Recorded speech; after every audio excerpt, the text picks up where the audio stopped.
For years, it was a way of life for motorists in the East Bay. Construction delays and traffic tie-ups on the new Barrington Bridge and the smaller Warren Bridge half a mile to the south. Many people breathed a collective sigh of relief when the two replacement bridges finally opened last summer, albeit years behind schedule and millions of taxpayer dollars over budget. But even before the Warren Bridge opened to traffic in late July, there was a problem.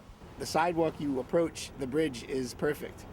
You get to the bridge and it's all cracked up. Joe DiPasquale lives a block from the bridge and had a front row seat for 4 years of construction.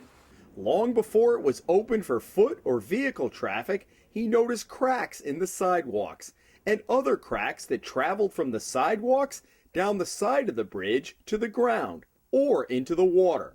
We first took a look in October. I've had visitors come to the bridge. I live right next door. And as I work in my yard, they've stopped and chastised me and asked me what the hell is wrong with all the cracks in the bridge. So DiPasquale, who is also a Warren Town councilman, approached the DOT engineer overseeing the Aetna Bridge Company, which was awarded the state construction contract. They were treating it as cosmetic, the top 2 inches. I brought it to their attention that, again, not being an engineer, but the cracks go straight through. You can see them, you can follow them. They're not a mystery, they're right there. So what does the DOT, which has not signed off on or officially accepted this bridge from Aetna, have to say about these cracks and how serious they may be? We're saying that there was some cracking developing, and we understand that. We're not happy with it, but it is a reality of the construction that we did. We sat down last week with the DOT's chief engineer, Frank Correo, who insists none of the cracks is structural.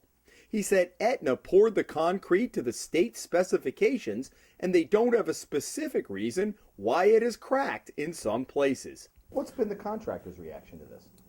He's as concerned as we are, and he is going to do everything possible to ensure that when he's done and he leaves that project, like I said, we have not accepted it yet.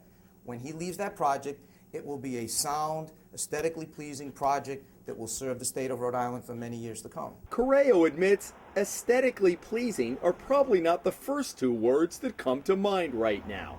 Several weeks ago, Aetna had a sealant put down on the sidewalks that has left them looking like this. So when you walk over that bridge, it looks horrible. Yes, Would you agree with that assessment? we are not pleased with the way it looks right now, and we have informed the contractor of that, and they are going to get the manufacturer back. The Hummel report obtained a memo that shows Aetna and the DOT have known about the problem since July and pledged to fix it. But 5 months later, and with the winter cold setting in, it is unlikely the problem will be totally addressed until sometime next spring.